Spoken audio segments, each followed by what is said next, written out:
الحمد لله نحمده ونستعينه ونستغفره ونؤمن به ونتوكل عليه ونعوذ بالله من شرور أنفسنا ومن سيئات أعمالنا من يهده الله فلا مضل له ومن يضلل فلا هادي له وأشهد أن لا إله إلا الله وحده لا شريك له وأشهد أن محمدا عبده ورسوله أما بعد فأعوذ بالله السميع العليم من الشيطان الرجيم من همزه ونفخه ونفسه بسم الله الرحمن الرحيم يا أيها الذين آمنوا اتقوا الله حق تقاته ولا تموتن إلا وأنتم مسلمون يا أيها الناس اتقوا ربكم الذي خلقكم من نفس واحدة وخلق منها زوجها وبث منهما رجالا كثيرا ونساء واتقوا الله الذي تساءلون به والأرحام إن الله كان عليكم رقيبا يا أيها الذين آمنوا اتقوا الله وقولوا قولا سديدا يصلح لكم أعمالكم ويغفر لكم ذنوبكم ومن يطع الله ورسوله فقد فاز فوزا عظيما وقال عز وجل والذين آمنوا واتبعتهم ذريتهم بإيمان ألحقنا بهم ذريتهم وما ألتناهم من عملهم من شيء كل امرئ بما كسب رهين۔ مختصر خطبہ مسنونہ کے بعد تمام تعریفیں اس اللہ رب العالمین کے لیے لائق و زیبا ہے جو ہم سب کا خالق، مالک اور پالنہار ہے۔ اس کے بعد درود و سلام و تمام انبیاء پر، خصوصاً ہم سب کے پیارے واقعی نبی جناب محمد الرسول اللہ صلی اللہ علیہ وسلم پر، جن کے ذریعے اللہ رب العالمین نے ہمیں اسلام اور توحید جیسی عظیم نعمت سے نوازا۔ اللہم صلی علی محمد وعلی آل محمد کما صلیت علی ابراہیم وعلی آل ابراہیم انک حمید مجید۔ اللہم بارک علی محمد وعلی آل محمد کما بارکت علی ابراہیم وعلی آل ابراہیم انک حمید مجید۔ محترم حضرات، آج کے خطبہ جمعہ کا جو موضوع ہے، گھروں کے ماحول کو ہم دینی ماحول، اسلامی ماحول کیسے بنائیں۔ اس بات کو جاننے سے پہلے یہ بات سمجھ لیں، کیا ہمیں اپنی پوری زندگی میں دینی تعلیمات کو اپنانا ضروری ہے؟ کیا ہم ہر جگہ، چاہے گھر میں ہو، باہر ہو، بازار ہو، زندگی جو گزار رہے ہیں، یہ اپنے گھر کو دینی ماحول بنانا، اسلامی ماحول بنانا ضروری ہے؟ دینی تعلیمات کو اپنانا ضروری ہے؟ اگر اس کا جواب ہم قرآن مجید میں جانیں گے تو قرآن مجید کہتا ہے ضروری ہے، کیونکہ دین کے بغیر ہم نہ دنیا میں کامیاب ہو سکتے ہیں اور نہ ہی آخرت میں کامیاب ہو سکتے ہیں۔ اللہ رب العالمین کے نزدیک اگر کوئی دین قابل قبول ہے، وہ دین اسلام ہے، اور یہ دین اتنا پیارا دین ہے، انسانوں کی ہر طرح سے رہنمائی کرنے والا یہ دین ہے۔ اسی لیے اس دین کو اپنانا میرے لیے، آپ کے لیے، دنیا کے اندر پائے جانے والے ہر انسان کے لیے ضروری ہے، کیونکہ اس کے بغیر انسان اللہ رب العالمین کے پاس کامیاب نہیں ہو سکتا۔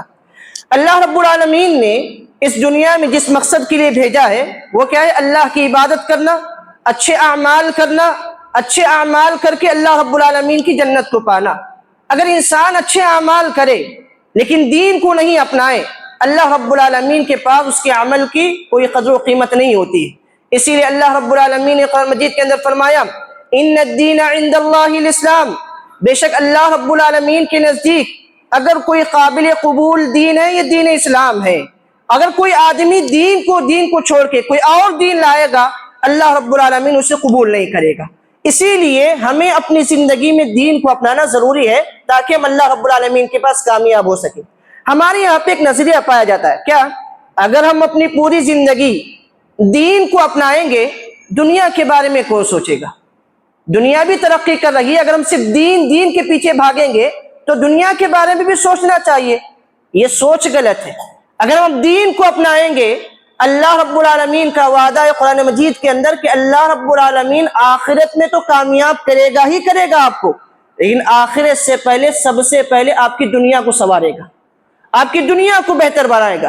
اللہ رب العالمین نے قرآن مجید کے اندر فرمایا وَمَن يَعْمَلْ مِنَ الصَّالِحَاتِ مِن ذَكَرٍ أَوْ أُنثَىٰ وَهُوَ مُؤْمِنٌ فَلَنُحْيِيَنَّهُ حَيَاةً طَيِّبَةً، جو کوئی مرد جو کوئی عورت اچھا عمل کرے گی، دین کو اپنائے گی، فَلَنُحْيِيَنَّهُ حَيَاةً طَيِّبَةً، سب سے پہلے ہم اس کی دنیاوی زندگی کو بہتر سے بہتر بنائیں گے، اور آخرت میں اس کا بہترین بدلہ تو ہم ضرور بضرور اس کو عطا کریں گے۔ لہٰذا یہ یقین رکھیے، اگر ہم جتنا دیندار بنیں گے اتنا اللہ رب العالمین ہماری دنیا کو بہتر بنائے گا، اور جتنا ہم دین سے دور ہوں گے اللہ رب العالمین دنیا میں بھی پریشانی میں مبتلا کرے گا، اور آخرت میں تو اللہ رب العالمین ناکام کرے گا بلکہ جہنم کے مستحق بنائے گا۔ لہٰذا دینی تعلیمات کو اپنانا یہ ہمارے لیے سب سے زیادہ ضروری ہے، اس کے بغیر نجات ممکن نہیں، اور اس کا دوسرا فائدہ یہ ہوگا کہ اللہ رب العالمین ہمیں دنیا میں بھی کامیاب کرے گا، آخرت میں بھی کامیاب کرے گا۔ میں نے خطبہ مسنونہ کے بعد جو آیت پڑھی، اس آیت میں اللہ رب العالمین نے ایسے گھر والوں کے بارے میں کہا جس کا پورا گھرانہ دیندار ہو، دینی ماحول میں وہ پورا گھرانہ زندگی بسر کیا ہو، اس کے بارے میں خوشخبری دیتے ہوئے اللہ رب العالمین نے کہا والذین آمنوا، جو ایمان لائے، واتبعتهم ذریتهم، اور ان کی نسل نے بھی ان کے نقش قدم پر چلا، یعنی اللہ رب العالمین پر ایمان لایا، اللہ رب العالمین کی اطاعت میں زندگی بسر کی، ماں باپ کے نقش قدم پر چلتے وہ بھی ایمان والی زندگی گزارے، الحقنا بہم ذریتهم، تو اللہ رب العالمین جنت میں اس پورے خاندان کو ایک ساتھ، پورے گھر والے کو اللہ رب العالمین ایک ساتھ ملا دے گا۔ کیسے؟ تو شرح کرتے ہوئے علماء نے لکھا ہے کہ اگر ماں باپ بڑے ایمان والے تھے، ایمان کے درجے میں اونچے تھے، اللہ رب العالمین انہیں جنت کے اونچے درجے پر رکھے گا، لیکن اولاد ایمان میں تھوڑے کم ہونے کی وجہ سے جنت کے نچلے درجے میں ہوگی، لیکن یہ پورا گھرانہ دیندار ہونے کی وجہ سے اللہ رب العالمین اپنے خصوصی فضل کرتے ہوئے ان اولادوں کے درجات کو بڑا چڑھا کر اللہ رب العالمین ماں باپ کے درجے تک پہنچا دے گا، اور اللہ رب العالمین ماں باپ کو اولاد کو ایک ساتھ جنت میں شامل کر دے گا۔ کتنی بڑی سعادت کی بات ہے۔ وہ گھرانہ جو گھرانہ دنیا میں ایک ساتھ رہنے کو پسند کرتا تھا، پیار و محبت کے ساتھ رہتے تھے، الفت و محبت کے ساتھ رہتے تھے، اگر یہی گھرانے کو اللہ رب العالمین جنت میں جمع کرے گا، اتنی اس سے بڑی سعادت اور کیا ہوگی۔ ہم میں سے ہر کوئی آدمی چاہتا ہے کہ ہم جس طرح یہاں خوشحال زندگی گزار رہے ہیں جنت پہ ہم ایک ساتھ مل کر رہیں۔ اور اتنا ہی نہیں، جب اللہ رب العالمین ان تمام کو جنت میں جمع کرے گا، یہ دنیاوی زندگی کو یاد کر کے ایک دوسرے سے بات چیت کریں گے۔ جب گھر والے ایک ساتھ جمع ہوتے بات چیت کرتے ہیں نا، تبادلہ خیال کرتے ہیں ایک دوسرے کے بارے میں، وہ دنیا کے بارے میں یاد کریں گے۔ کیا اللہ رب العالمین نے قرآن مجید کے اندر فرمایا فوقانا فمن اللہ علینا ووقانا عذاب السموم، ارے دیکھو دنیا میں ہم کتنا اللہ رب العالمین کے عذاب سے ڈرتے تھے، جہنم کے بارے میں ڈرتے تھے، جہنم سے خوف کھاتے تھے، اپنے آپ کو اللہ رب العالمین کی نافرمانی سے بچاتے تھے، اپنے گھر والوں کو اللہ رب العالمین کی نافرمانی سے بچانے کی کوشش کرتے تھے، لیکن اللہ رب العالمین کا ہم پر سب سے بڑا احسان ہے کہ اللہ نے ہمیں اس جہنم کی آگ سے بچا کر جنت میں داخل کر دیا ہے۔ کتنی بڑی سعادت کی بات ہے۔ لہٰذا ہم میں سے ہر ایک کی خواہش ہوتی ہے کہ ہمارا گھرانہ دیندار بنے، ہمارا گھر کا ماحول اسلامی ماحول بنے، لیکن اس کے لیے کچھ اہم امور ہمیں کرنے پڑیں گے، جب جا کے ہمارا گھرانہ اسلامی گھرانہ بنے گا، جب جا کے ہمیں یہ فضیلت حاصل ہوگی کہ اللہ رب العالمین ہمیں جنت میں بھی ایک ساتھ جمع کرے گا۔ آئیے کچھ باتیں جانیں گے جن باتوں کو اپنا کر ہم اپنے گھروں کے ماحول کو اسلامی ماحول بنا سکتے ہیں، اپنے گھروں کے ماحول کو دیندار ماحول بنا سکتے ہیں۔ یاد رکھیے یہ گھر اللہ رب العالمین کی سب سے بڑی نعمت ہے، سب سے بڑی نعمت ہے۔ اللہ رب العالمین اگر کسی کو گھر عطا کرے یہ اس کی سب سے بڑی نعمت ہوتی ہے۔ اگر انسان، کیونکہ گھر میں انسان سکون حاصل کرنے کے لیے جاتا ہے، اور اللہ رب العالمین نے قرآن مجید کے اندر بھی فرمایا واللہ جعل لکم من بیوتکم سکنا، اللہ نے تمہارے لیے جو گھر کو بنایا ہے نا، یہ سکون کا ذریعہ بنایا۔ یہاں پہ گھر سے مراد وہ گھر نہیں جو گھر عمارت کے بڑی بڑی عمارتوں سے تیار کی گئی ہو۔ آج دیکھیے بہت سارے گھرانے موجود ہیں جہاں پہ کے پاس انسان کے پاس پیسہ ہے، بڑی بڑی عمارتیں موجود ہیں، ایئر کنڈیشن روم ہے، لیکن انسان سکون سے محروم ہے۔ کہیں پر شکایت ہے کہ شوہر ظالم ہے، بیوی شوہر سے ڈر کر زندگی گزار رہی ہے، گھر ہے، بچے، سب کچھ ہے، پھر بھی زندگی میں سکون نہیں۔ کہیں پر شوہر اچھا ہے لیکن بیوی ظالم ہے، بیوی بد کردار ہے، بیوی اخلاق اچھے نہیں ہیں، جس کی وجہ سے انسان کے پاس سب کچھ ہوتا ہے لیکن وہ گھر میں جانے کو پسند نہیں کرتا، کیونکہ بیوی بد کلام ہے، بیوی کے پاس جانے سے اسے سکون نہیں ملتا۔ جب بعض گھرانے ایسے ہیں جہاں میاں بیوی تو اچھے ہیں لیکن اولاد نافرمان ہوتی ہے، ماں باپ ترستے ہیں اولاد کی محبت کو پانے کے لیے، ایسے گھرانے کا کیا فائدہ جس کے پاس گھر موجود ہو، سب کچھ موجود ہو لیکن اولاد نافرمان ہو۔ لہٰذا یہاں پہ جن گھرانوں کی بات کی جا رہی ہے، ایسے گھر جن گھر کے سارے افراد دیندار ہو، وفادار ہو، وفا شعار ہو، اللہ کی مرضی کے مطابق زندگی گزارنے والے ہو، ایسے گھر کو اصل گھر کہا جاتا ہے، اور ایسے گھر ہی میں اللہ رب العالمین کی رحمت، اللہ رب العالمین کی برکت نازل ہوتی ہے، اور ایسا ہی گھر انسان کے لیے سکون کا گہوارہ بنتا ہے۔ یاد رکھیے، سب سے پہلا کام جو ہمیں کرنا چاہیے وہ یہ، جوڑوں کے انتخاب میں دینداری کو ترجیح دینا چاہیے۔ دیکھیں، گھر کی شروعات میاں بیوی کے ملنے سے، وہاں سے گھر کی شروعات ہوتی ہے۔ اگر یہ جوڑا دینداری کی بنیاد پر ایک دوسرے سے ملے گا، گھر میں آنے والی نسل بھی دینداری پہ زندگی گزارے گی۔ ہمارے یہاں پہ غلطی کیا کی جاتی ہے، دینداری کی جب بات آ جائے صرف عورتوں کے بارے میں کہا جاتا ہے کہ عورت کو دیندار ہونا چاہیے، عورت کو نمازی ہونا چاہیے، عورت کے بارے میں دیندار، مردوں کے بارے میں کوئی بات ہی نہیں کرتا، جبکہ شریعت یہ کہتی ہے کہ جہاں پہ ایک مرد کے لیے ایک عورت کا دیندار ہونا ضروری ہے، وہیں پر ایک عورت کا حق یہ بھی ہے کہ اس کے لیے ایک مرد کا دیندار ہونا بھی ضروری۔ معاشرے کو چاہیے، اگر آپ اپنی بیٹی کو کسی کے حوالے کر رہے ہیں، سب سے پہلے یہ دیکھیے کہ جس مرد کے حوالے میں اپنی بیٹی کو دے رہا ہوں وہ مرد دیندار ہے کہ نہیں ہے، نمازی ہے کہ نہیں ہے، تقوی والے ہے کہ نہیں ہے، ورنہ آپ دیکھیں اگر شوہر دیندار نہ ہو فتنے فساد وہاں پہ جنم لیں گے۔ عورت دیندار ہو لیکن شوہر دیندار نہ ہو، شوہر کے رعب دبدبے کی وجہ سے عورت بھی دین سے پیچھے ہٹ جاتی، بسا اوقات ایسا بھی معاملہ ہو جاتا ہے۔ لہٰذا جوڑوں کے انتخاب میں مرد کو چاہیے کہ عورت کو دینداری کی بنیاد پر ترجیح دے، اور عورت کو چاہیے کہ مرد کو دینداری کی بنیاد پر ترجیح دے، جب جا کے گھر کا ماحول اسلامی ماحول گھر کا ماحول اسلامی ماحول بنے گا۔ اسی لیے اللہ کے رسول صلی اللہ علیہ وسلم نے حدیث کے اندر فرمایا، عورتوں کو 4 چیزوں کی بنیاد پر جب تم کسی عورت سے شادی کرو، 4 چیزیں دیکھو، ان میں دینداری کو تم ترجیح دو۔ اور اتنا ہی نہیں، اور مرد کے بارے میں بھی کہا، اگر کسی دیندار مرد کا رشتہ تمہارے پاس آ جائے فوراً اس سے شادی کرا دو، ورنہ کیا ہو جائے گا، زمین میں فساد پھیل جائے گا۔ لہٰذا سب سے پہلے ضروری چیز، اگر اپنے گھر کو دیندار بنانا چاہتے ہیں، جوڑوں کے انتخاب میں دینداری کو ترجیح دیں۔ اب آپ بعض لوگ کہیں گے شیخ ہماری تو شادیاں ہو گئی، ہم کیا کریں، ہماری تو شادیاں ہو گئی کئی سال۔ اب دیکھیے، شادی کی جو عمر گزر گئی، اب یہاں سے زندگی کا محاسبہ کریں، میاں بیوی ایک بیٹھے، ایک دوسرے سے محاسبہ کریں کہ ہم نے جو زندگی گزاری کیسے گزاری، ہمارے اوپر جو ذمہ داری، ہم اس ذمہ داری کا کتنا حق ادا کر رہے ہیں۔ اللہ نے ہمارے اوپر جو ذمہ داری ہے، بچوں کی ذمہ داری، گھر کی ذمہ داری جو دی ہے، اور اس ذمہ داری کے بارے میں اللہ رب العالمین ہم سے پوچھنے والا ہے۔ میاں بیوی ایک دوسرے سے بیٹھے، منصوبہ بندی کریں اور ایک دوسرے کو بہتر بنانے کی کوشش کریں، انشاءاللہ آپ کا گھر بھی دیندار بنے گا۔ آپ دیکھیے صحابہ اکرام رضوان اللہ علیہم اجمعین کی زندگی پڑھیے، بہت سارے صحابہ اکرام ایسے تھے جنہوں نے اسلام قبول کیا، لیکن اسلام قبول کرنے سے پہلے ان کی شادیاں ہو گئی تھی، لیکن جب میاں بیوی دونوں نے اسلام قبول کیا، اسلامی تعلیمات کو ان دونوں نے سیکھا، اپنی زندگی میں اس کو نافذ کیا، دیکھیے گھرانے کتنے دیندار بنے، نسلیں کتنے دیندار بنی۔ اسی لیے اللہ رب العالمین نے صحابہ اکرام کی تعریف کی، اگر تم بھی ایمان لانا چاہتے ہو تو ان صحابہ اکرام کی طرح ایمان لاؤ۔ بہت سارے صحابہ نے شادی کے بعد اپنی اصلاح کی، لہٰذا اصلاح کریں، میاں بھی بیٹھے ایک دوسرے، یہ سب سے بڑی ذمہ داری ہے جس کا ادا کرنا ہمارے لیے ضروری ہے، تبھی جا کے ہم اپنے گھر کو اسلامی ماحول میں تبدیل کر سکیں۔ دوسری چیز، اپنے گھر کو اگر ہم اسلامی ماحول میں تبدیل کرنا چاہتے ہیں، ماں باپ کو اسوہ بننا چاہیے، قدوہ بننا چاہیے۔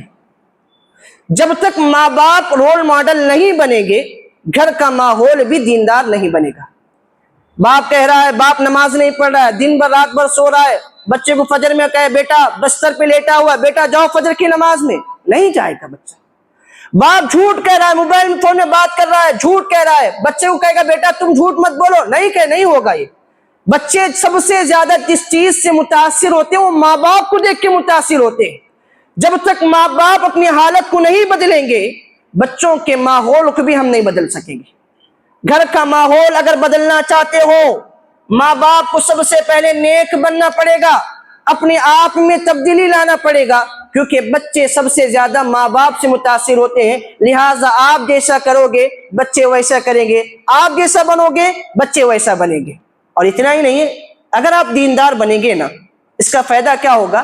اللہ رب العالمین آپ کی دینداری کا اثر آپ کے بچوں پر عطا کرے گا، آپ کے بچوں پر اللہ رب العالمین اس کا اثر دکھائے گا۔ کیسے؟ اسی لیے دیکھیے عبداللہ بن مسعود رضی اللہ عنہ کے بارے میں آتا ہے، وہ رات بھر اپنے گھر میں تہجد کی نماز پڑھا کرتے تھے، نماز میں رات بھر گزارا کرتے تھے۔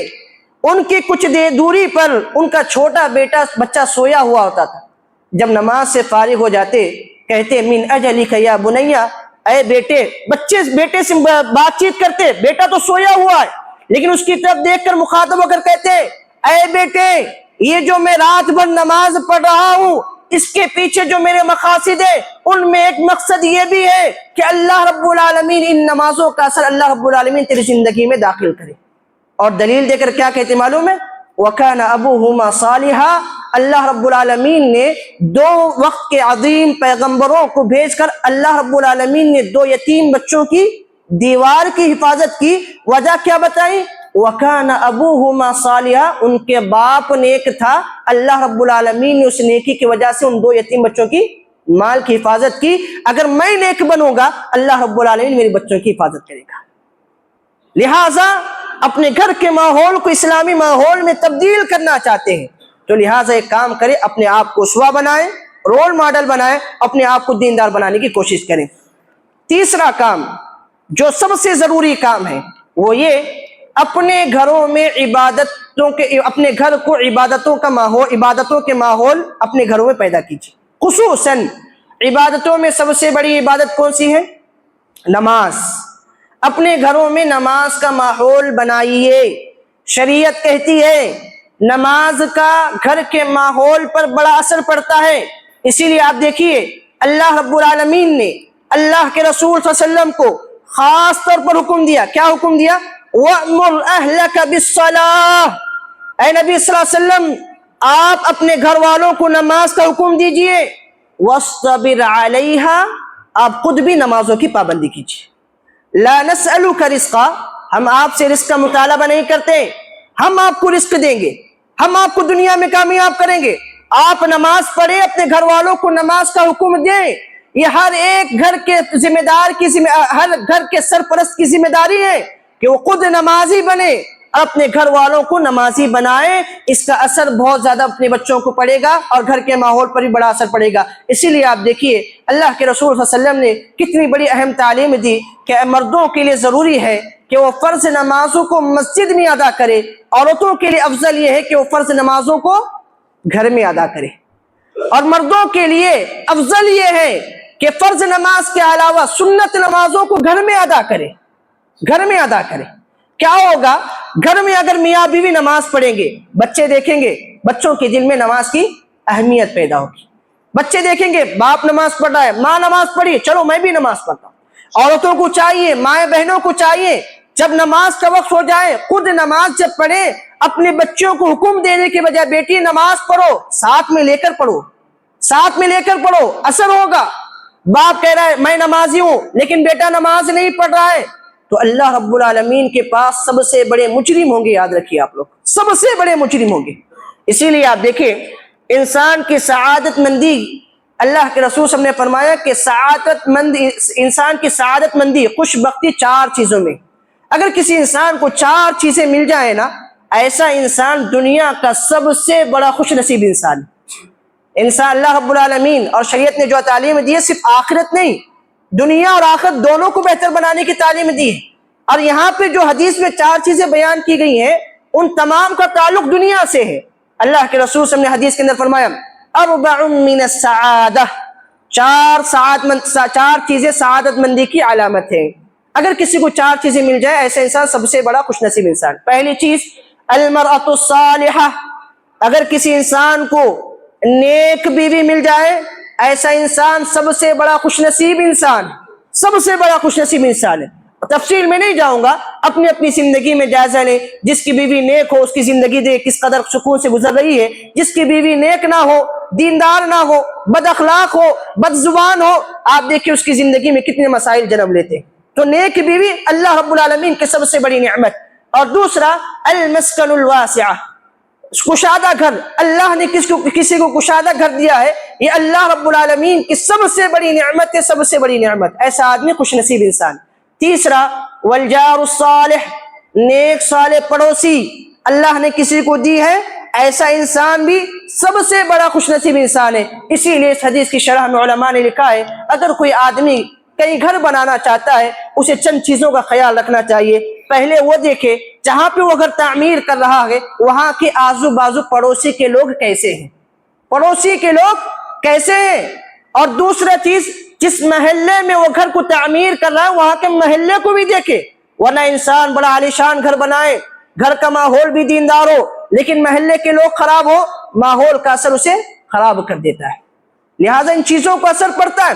اور تیسری چیز، جب گھر کو تعمیر کرے مسجد سے قریب گھر کو تعمیر کرے، مسجد سے قریب گھر کو تعمیر کرے۔ باقاعدہ علماء نے تفسیر میں لکھا ہے، تشریح میں لکھا ہے کہ اگر کوئی آدمی مسجد کے قریب گھر کو تعمیر کرتا ہے اس کا فائدہ کیا ہوگا؟ مؤذن کی اذان کے جب کلمات اس کے گھر پہ پڑھیں گے اولاد نماز کے لیے آئے گی، ایک نہ ایک دن ضرور نمازی بنے گی، کوشش کرے گی، کیونکہ اذان کے کلمات اس کے کان میں سنائی دیتے ہیں۔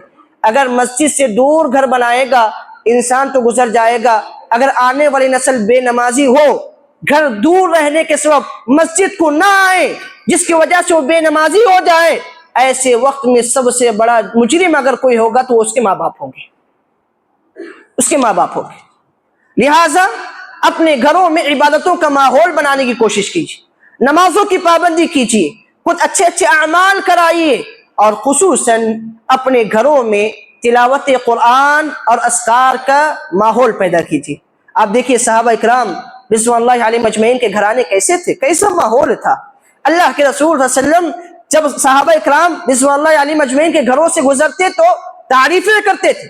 ابو موسیٰ اشعری رضی اللہ عنہ کے گھر کے بارے میں آتا ہے، ایک مرتبہ اللہ صحابہ اکرام کے گھروں میں دن رات تلاوتیں ہوتی تھی، قرآن مجید کی تلاوت ہوتی اور زور زور سے تلاوتیں ہوتی تھی۔ اللہ کے رسول صلی اللہ علیہ وسلم کہتے ہیں ایک مرتبہ میرا گزر ابو موسیٰ اشعری رضی اللہ عنہ کے گھر سے ہوا، دیکھا کہ بڑی خوبصورت انداز میں موسیٰ رضی اللہ عنہ تلاوت کر رہے ہیں۔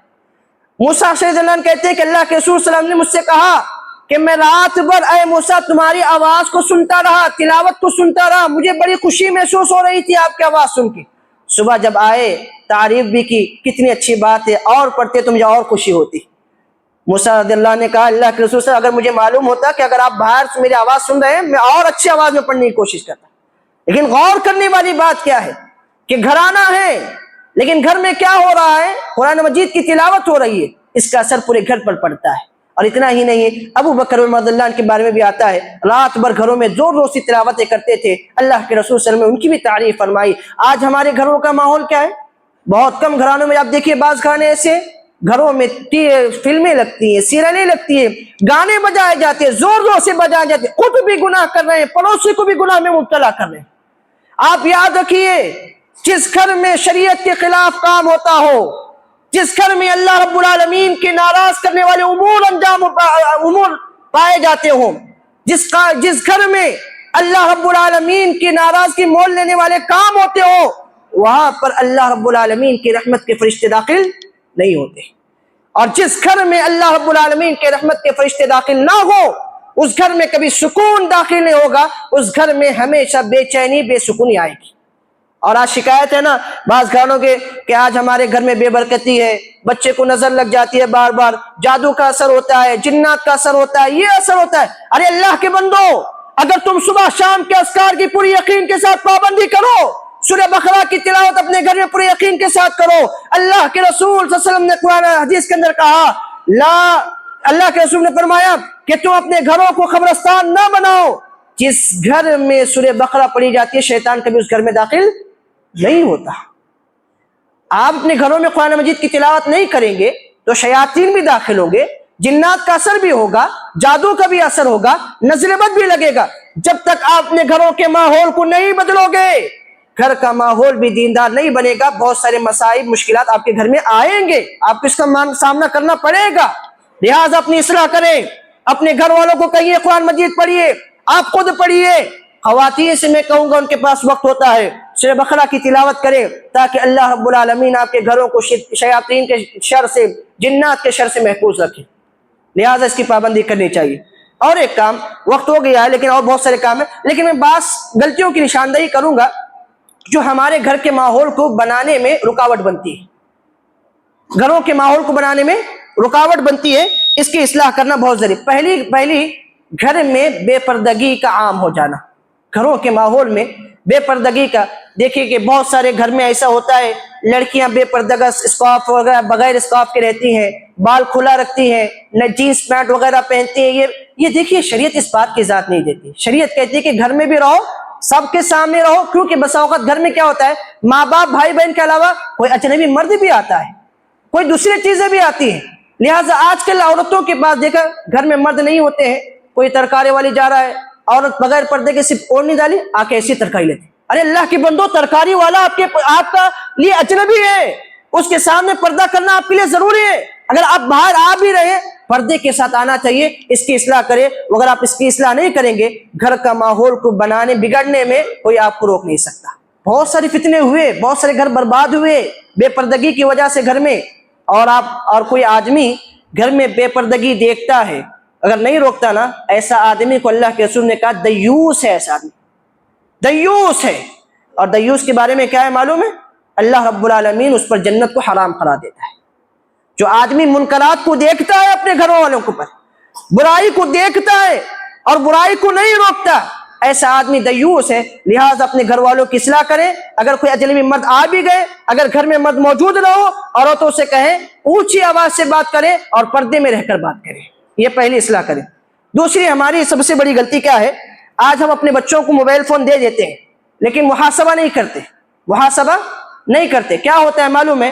ہمارے گھر کے بچے بچیاں اکیلے، آج کل آن لائن پڑھائی کا، تعلیم کا سلسلہ چل رہا ہے، لیکن میں بڑی ذمہ داری سے کہہ رہا ہوں، یاد رکھیے اگر آپ کے بچے، آپ کی بچیاں اکیلے تنہائی میں موبائل فون یوز کر رہی ہیں، آپ یہ مت سمجھیے کہ اپنے بچوں پر اندھا بھروسہ کر کے نہیں میرا بچہ کچھ غلط کام نہیں کرے گا۔ آج کا دور اتنا فتنوں سے بھرا پڑا ہے، آپ کو معلوم نہیں ہوگا کتنے لڑکیوں کے تعلقات میں آ جاتی ہیں، دین کی بنیاد پہ آتی ہے۔ میں آپ کو واضح مثال بتا رہا ہوں، معاف کیجیے گا، تجربات بتا رہا ہوں کہ جہاں ہم نے دیکھا ہے لڑکیوں کو بات کرنے کے لیے جن حربوں کو استعمال کیا جاتا ہے نا، ان میں ایک حربہ یہ ہے، نہیں میں آپ سے دین کی بنیاد پہ بات کرنا چاہتا ہوں، میرے کوئی اور نیت نہیں ہے، بھائی میرا دیندار ہوں، میں بڑا اچھا لڑکا ہوں، میں آپ سے دین سیکھنا چاہتا ہوں۔ یہ نہیں ہے، کتنے غلط لوگ آ جاتے ہیں داخل، کتنے غلط چیزیں انسان کے جس کے ذہن و دماغ میں داخل ہو جاتی ہیں۔ اگر آپ اپنے بچوں کا محاسبہ نہیں کریں گے، یاد رکھیے مستقبل میں یہی بچے آپ کی کمائی ہوئی پوری عزت کو نیلام کرنے کا سبب بنیں گے، اور اس وقت پچھتانے سے کچھ حاصل نہیں ہوگا۔